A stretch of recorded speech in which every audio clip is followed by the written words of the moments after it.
theme of this seminar is Buddha's wish, vow of all the Buddhas saying the name. This is called 17th vow, or the chapter on practice, the second chapter of Shinran's main writing, the Kyogyo Shinsho. Second chapter is entitled Gyo. Gyo means practice. So anyway, this is a topic that the sensei gave me. So our main interest is in studying the importance of 17th vow. Okay. Some of you never heard about this importance of 17th vow, because in Jodo Shinshu, they often talk about the importance of the 18th vow. Okay, 18th vow, 18th vow, 18th vow. You constantly talk about the importance of it. But when we study Shinran Shonin's teaching, we have to say that the 17th vow and 18th vow are the two most important vows. I should say 17th vow is as important as 18th vow. Okay? And somehow, people, ministers, scholars, Shinshu scholars, particularly in this country, emphasize the importance of 18th vow.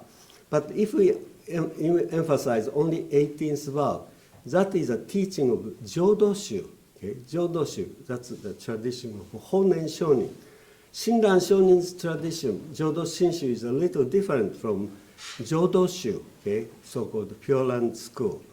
And the main difference is that Shinran Shonin emphasized the importance of two vows, 17th and 18th.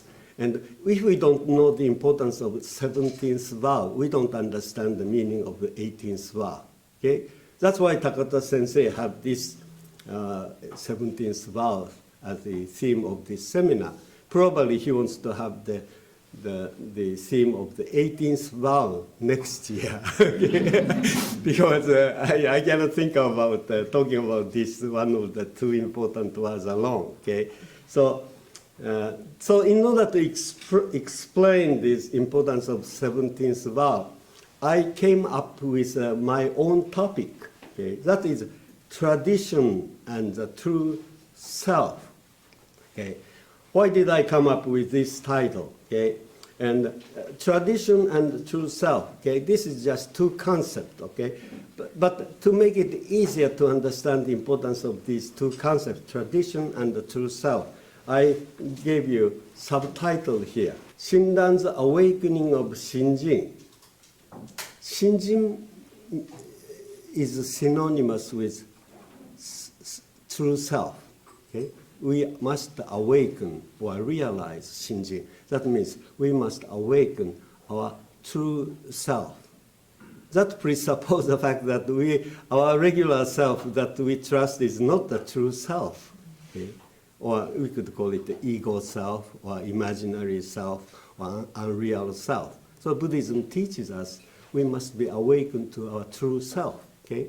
So Shinjin means precisely that, okay? True self. And actually, that's what the 18th vow talks about. That's what the 18th vow talks about, realization of the true self. Then how can we awaken our true self? That's a big issue. See? Talking about the importance of self, true self is one thing, but if we don't know how to realize it, it's totally meaningless. See? So how can we realize it? That's the next section says. Through his, Shinran's meeting with his teacher, Honen Shonin. So see, we must meet with the teacher, or the words of the teacher. Tradition. We must be connected with the teaching tradition. See?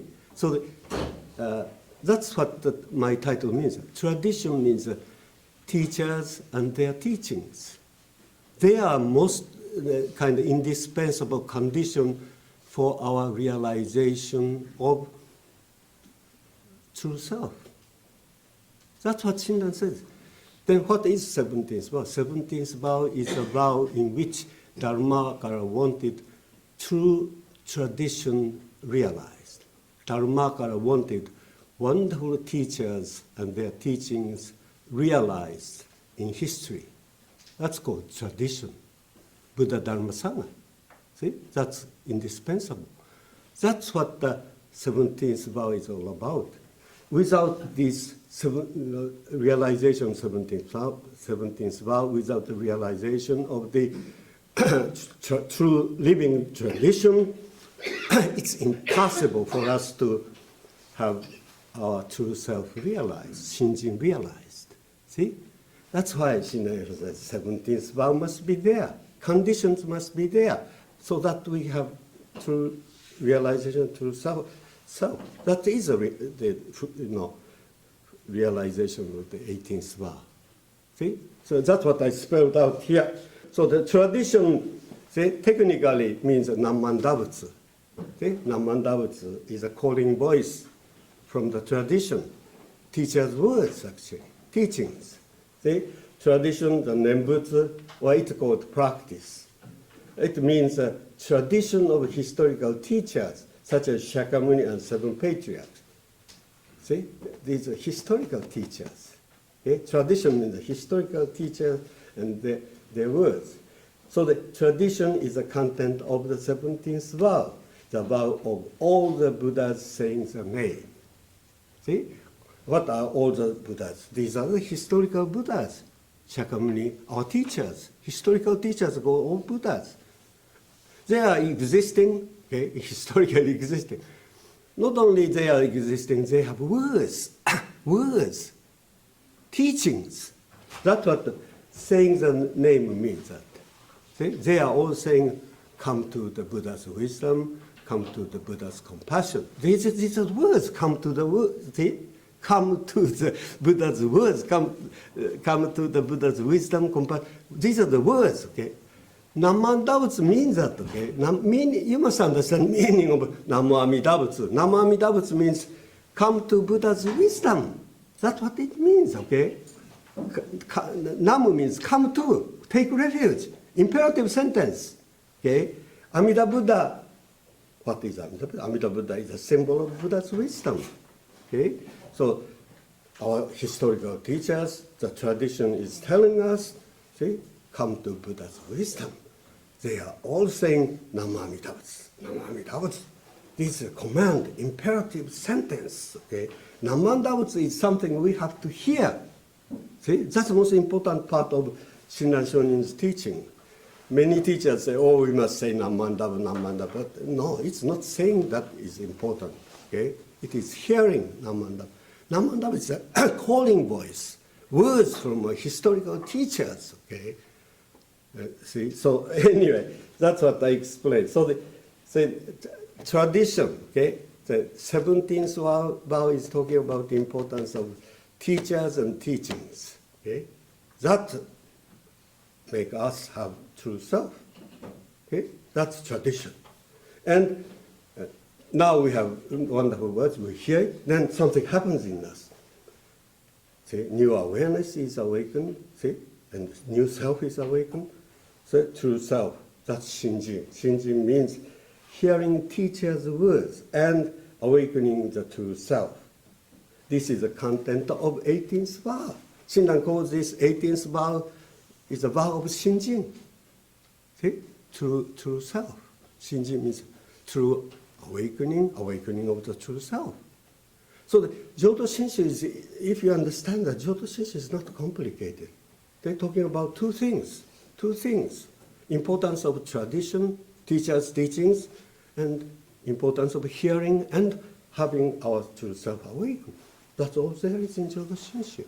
That's why 17th vow is a must. See, if 17th vow is not realized, if we don't have tradition, how can we have our true self realized? See, that's why I said outset that talking about the importance of 18th vow alone doesn't make sense. Okay?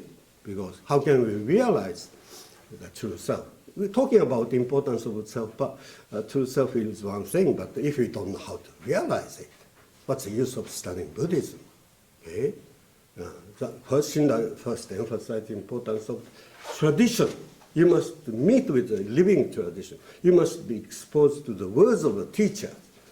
That's how our Shinjin true self can be realized. See, 17th vow realizes 18th vow. That's why Shinran talks about the importance of these concepts. Okay, so and next here I mentioned Shinran's meeting. So as far as Shinran is concerned, see, what was the most important experience Shinran had in his life? Shinran would say, I met my teacher. That's the most important thing. See?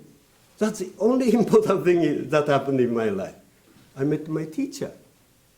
See? Something happened in me. Teacher represented tradition. Teacher existence of Honen was a fulfillment of a 17th vow. Okay? Tradition was realized. Teacher teaching was there.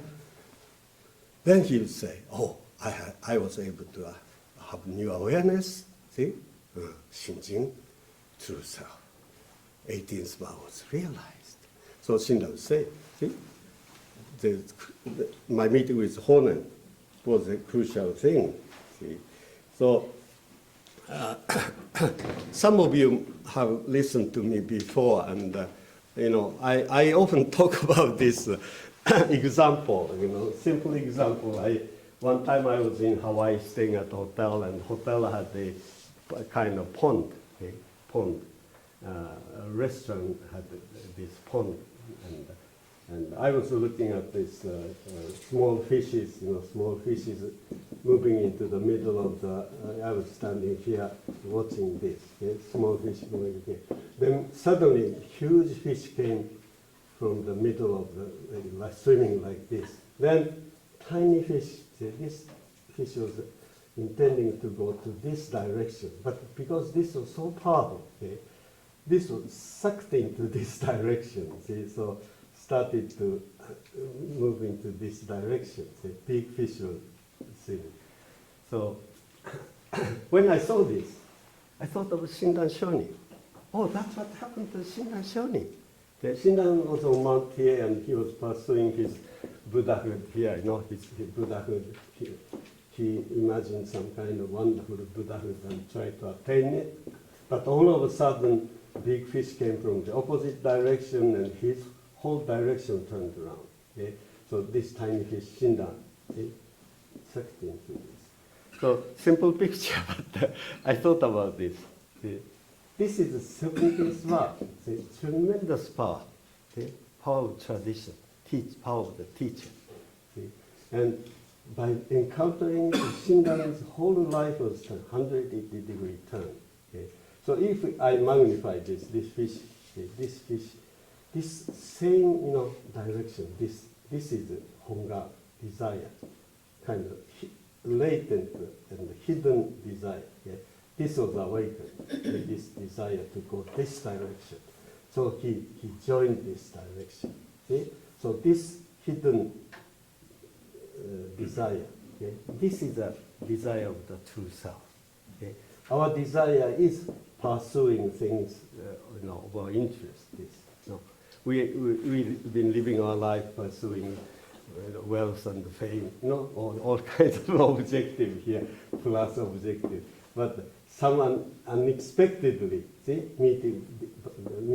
this meeting made Shinran awaken to the deeper aspiration, see, Hongan aspiration.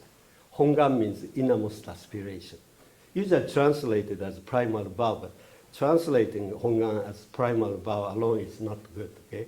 Original meaning of Hongan is deepest wish, see? Innermost aspiration. Hon means basic. Gan means desire, basic desire, latent, but desire. All of us has this desire to transcend our petty ego or whatever. See, this was awakened. See, this is the 17th. This power of the teacher, tradition, awakened this, and he moved. See, this is the 18th vow. See, that's all. See, the Jodo Shinshu. Buddhism is the Dharma. See? Dharma. See? This is Nembutsu, calling voice. See? This is another Buddha. See? Or even Pure Land. See? These are that which kind of challenges us. here, this is the Shinji. This is our side. See? This is our self side. See? Buddhism talks about Dharma and the self. This is the sickness. This is the sickness. This is the healthy direction. See? So this Dharma direction, healthy direction. See? Dharma is challenging us to recover our kind of original, this Dharma direction. But we are deluded and going this way. We are sick. This is the sick direction. See? Buddhism is always a teaching that talks about two things: sickness and medicine.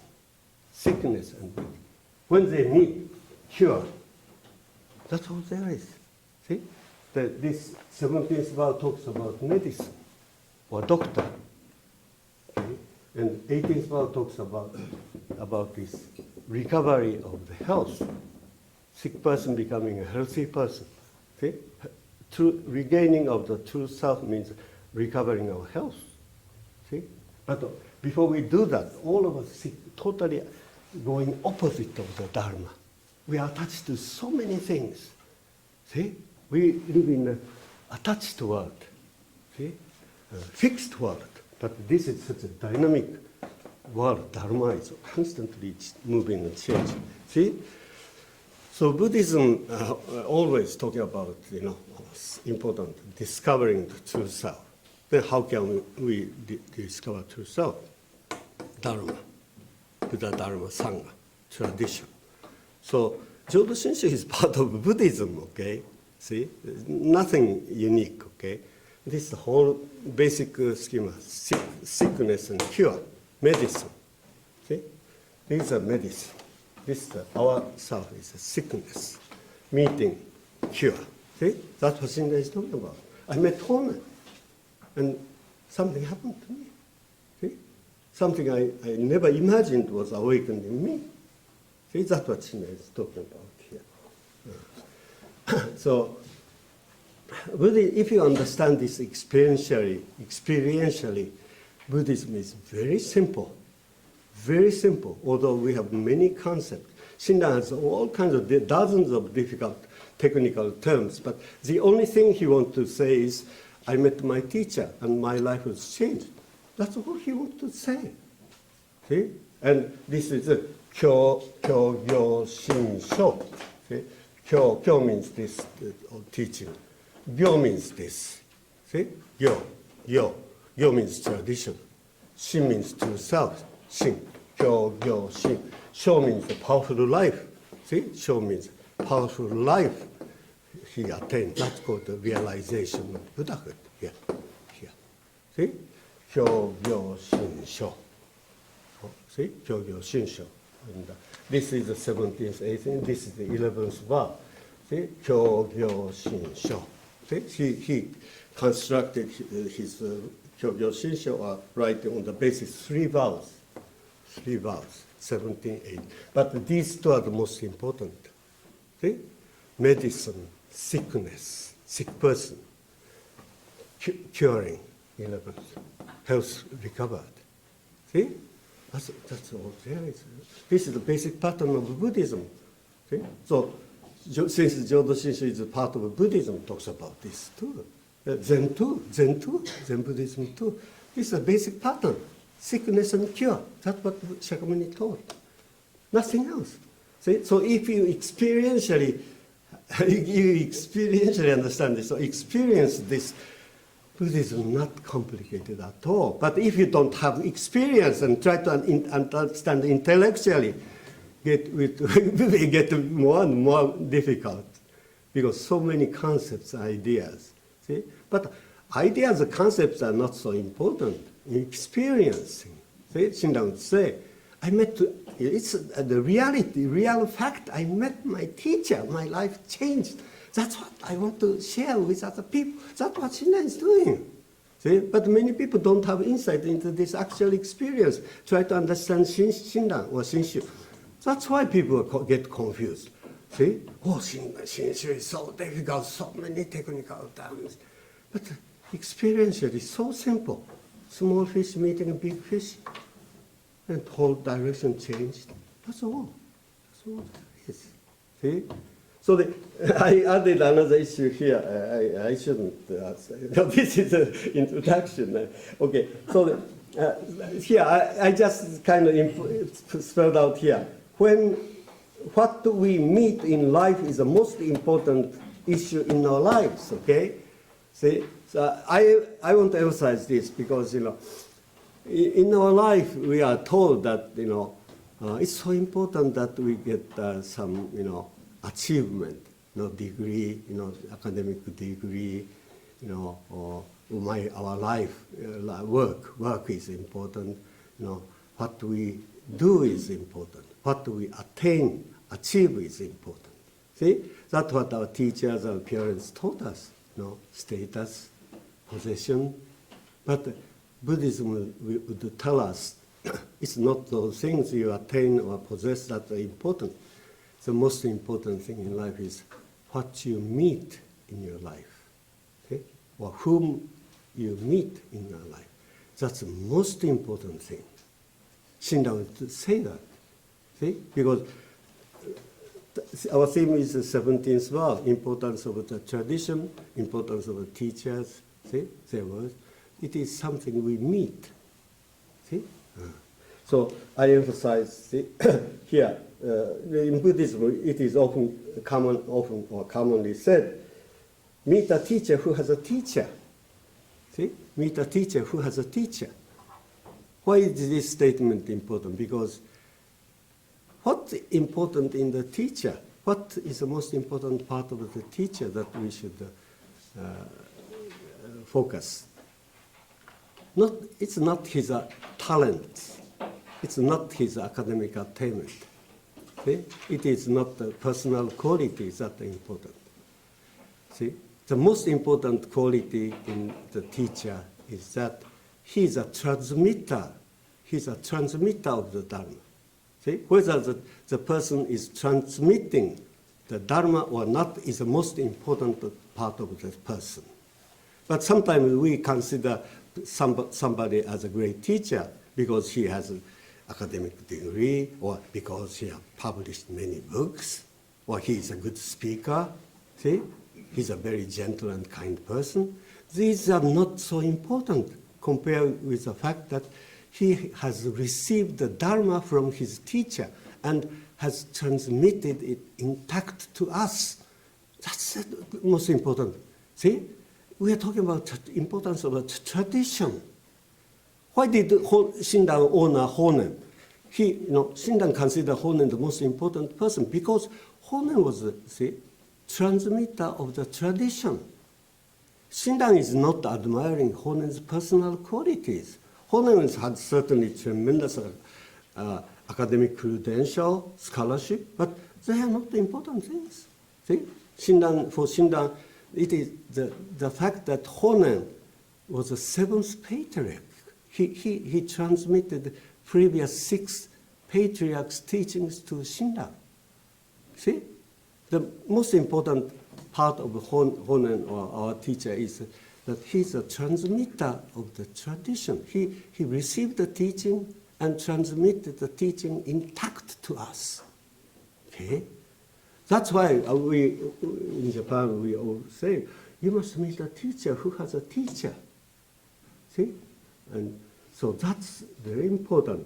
See? But we choose our teachers, according to our likes and dislikes. See? That's a common mistake we make. See?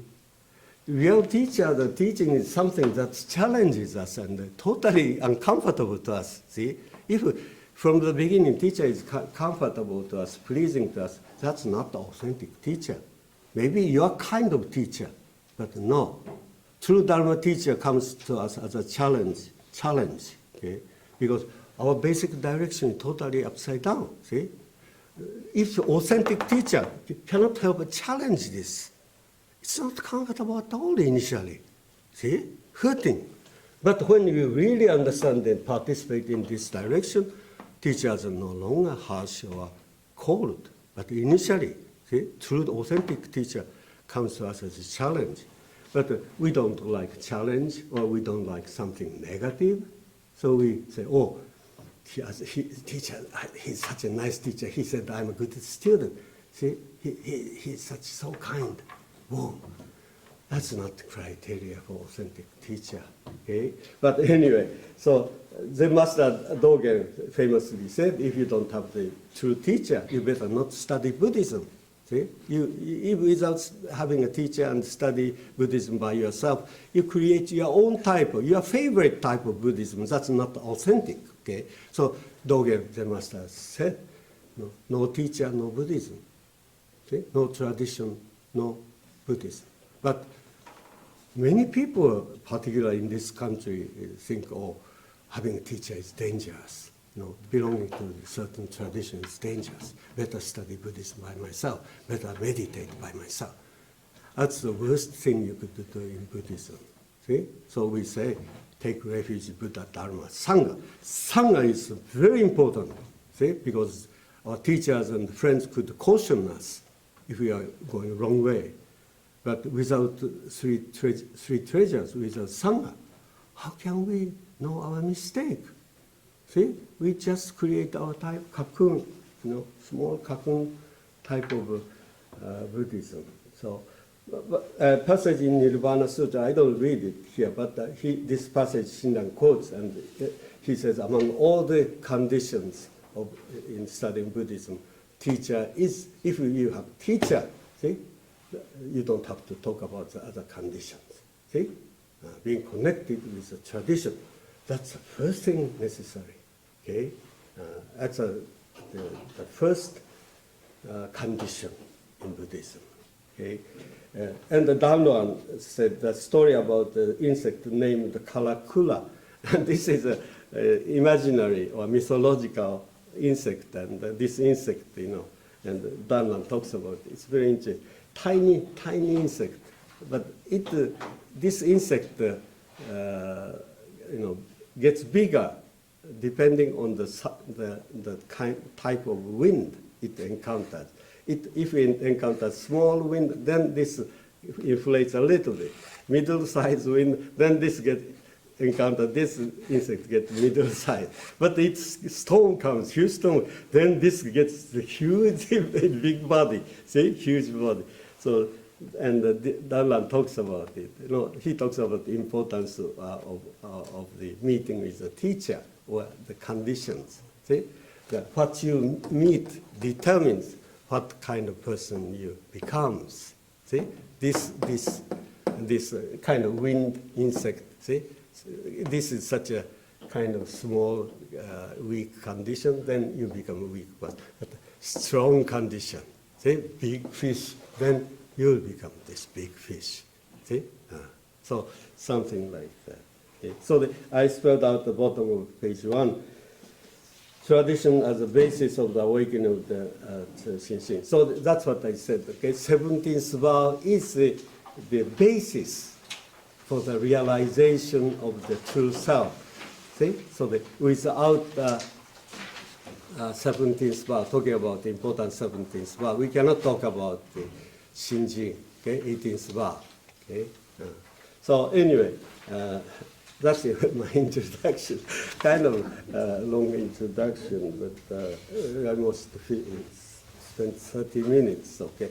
So now we must get into this outline of Shinran Shonin's teaching, and this outline is called the three-stage transition. I think I talked about this, before here. And this, three-stage transition, many teachers, Shin teachers talk about this because, this three-stage transition is a schema in which Shinran talks about the three stages, Buddhist stages he went through. Okay, so if we study this three-stage schema, we can get the entire picture of what Shinran experienced. Shinran talks about actually three types of Buddhism he went through. Okay, so and he uses three vows. Okay, vows. And actually, Shinran talked about this 17th vow, 18th vow, 11th vow. This is the outline, okay? Outline. But Shinran talks about this. This is the 19, 20, 18. See, this is the final stage. See, this is the 3 stages he moved. Okay? Initially, he was in this stage on Mount Hiei. Okay? His age 9 to 29. 20 years he was in this first stage. Then he met Honen Shonin, okay? and became Jodoshu follower. Okay? Jodoshu. There are Pure Land tradition, 2 members tradition. Jodoshu and Jodoshinshu. Okay? This is Jodoshu. This is Jodoshinshu. This is Jodoshinshu. Okay? This is so-called Honen's members tradition. Okay? Shinran was a follower of this.